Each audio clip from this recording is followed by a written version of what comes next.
കൊല്ലം ക്ലാപ്പനയിൽ ഒന്നാം വാർഡിൽ LDF വിജയിച്ചു കഴിഞ്ഞിരിക്കുന്നു. LDF സ്ഥാനാർത്ഥി ബിന്ദു വിജയിച്ചിരിക്കുന്നു. ഈ ക്ലാപ്പന ഒരുപാട് തവണ വാർത്തകളിലൊക്കെ പല കാര്യങ്ങളും നിറഞ്ഞൊരു പഞ്ചായത്ത് കൂടിയാണ്.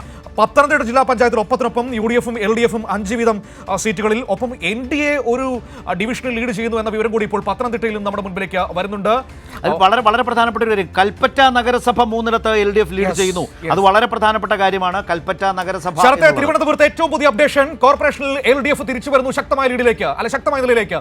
10 ലീഡ്, NDA 11 UDF 2 സ്വതന്ത്രൻ 1 അത് കണ്ണമൂലയിലാണ്. അപ്പോൾ LDF-ന്റെ ഒരു പ്രതീക്ഷകൾക്കനുസരിച്ച് കാര്യങ്ങൾ മുന്നോട്ട് വരുന്നുണ്ടെന്ന് തോന്നുന്നു. വളരെ പ്രധാനം, നേരത്തെ സൂചിപ്പിച്ചതാണ്.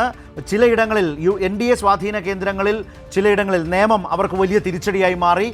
അതുപോലെ തന്നെ ചില സ്വാധീന കേന്ദ്രങ്ങൾ നിലനിർത്തുമ്പോൾ തന്നെ LDF-ന്റെ സ്വാധീന കേന്ദ്രങ്ങളെ നിലനിർത്താൻ കഴിയുന്നു എന്നുള്ളത് തന്നെയാണ് LDF-ന്റെ കണക്കുകൂട്ടൽ. അതുകൊണ്ടാണ് ഇപ്പോൾ ലീഡിൽ കയറി വരുന്നു എന്ന ഒരു നില വരുന്നത്. അതെ, ജില്ലാ പഞ്ചായത്തിൽ പക്ഷേ UDF-ന് ഒരിടത്തും ലീഡില്ല കേട്ടോ. 3 LDF, 1 NDA, വെങ്ങാനൂരിൽ NDA ലീഡ് ചെയ്യുന്നു.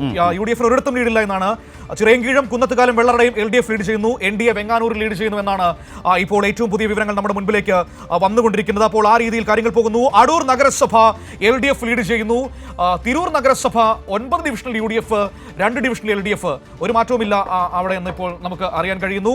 ഒപ്പം തന്നെ മൂവാറ്റുപുഴയിൽ കോൺഗ്രസിന്റെ റിബൽ സ്ഥാനാർത്ഥി ജയിച്ചു എന്ന വാർത്ത എത്തുന്നു. നഗരസഭ വാർഡ് 1-ൽ K. സുബൈർ 23 വോട്ടിന് ജയിച്ചു എന്ന വാർത്ത വരുന്നു. കോൺഗ്രസിന്റെ റിബൽ സ്ഥാനാർത്ഥി ജയിച്ചിരിക്കുന്നു എന്ന വാർത്ത മൂവാറ്റുപുഴ നഗരസഭയിൽ നിന്നിപ്പോൾ നമ്മുടെ മുൻപിലേക്ക് വരുന്നു. അത് ഏറ്റവും പുതിയ മറ്റൊരു വിവരം കൂടി എത്തുകയാണ്. അപ്പോൾ പലയിടങ്ങളിൽ നിന്ന് ആവേശം. തിരുവനന്തപുരം നഗരസഭയിൽ നേരത്തെ മനു പറഞ്ഞ പോലെ വളരെ പ്രധാനപ്പെട്ടതാണ്. 10 LDF ലീഡ് ചെയ്യുന്നതിന്റെ വിവരങ്ങൾ കൂടി വരുന്നു. തിരുവനന്തപുരം വലിയ തോതിൽ ശ്രദ്ധാകേന്ദ്രം. VV രാജേഷ് BJP നേതാവ് തിരുവനന്തപുരത്ത് പിന്നിലാണ് എന്ന വിവരമാണ് വന്നിട്ടുള്ളത്. കൊടുങ്ങാനൂരിൽ വിജയം ഉറപ്പ് എന്ന് അവർ BJP കരുതുന്ന ഒരു ഡിവിഷനാണ്, വാർഡാണ്. അവിടെ ഇപ്പോൾ പിന്നിലാണ് VV രാജേഷ് എന്ന വിവരം കൂടിയുണ്ട്. ശബരിനാഥൻ പിന്നിലാണ് എന്ന വിവരം മുമ്പുണ്ടായിരുന്നു. ശ്രീലേഖ പിന്നിലാണ് എന്ന വിവരമുണ്ടായിരുന്നു. ആ വിവരങ്ങളൊക്കെ ഇങ്ങനെ തിരുവനന്തപുരം നഗരസഭയിൽ നിന്ന് വന്നുകൊണ്ടിരിക്കുന്ന. ആലപ്പുഴയിൽ പഞ്ചായത്തുകളിലെ സ്ഥിതി നോക്കുകയാണെങ്കിൽ LDF 20 ലീഡ് ചെയ്യുന്നു എന്ന വിവരം ഇപ്പോൾ എത്തുന്നു.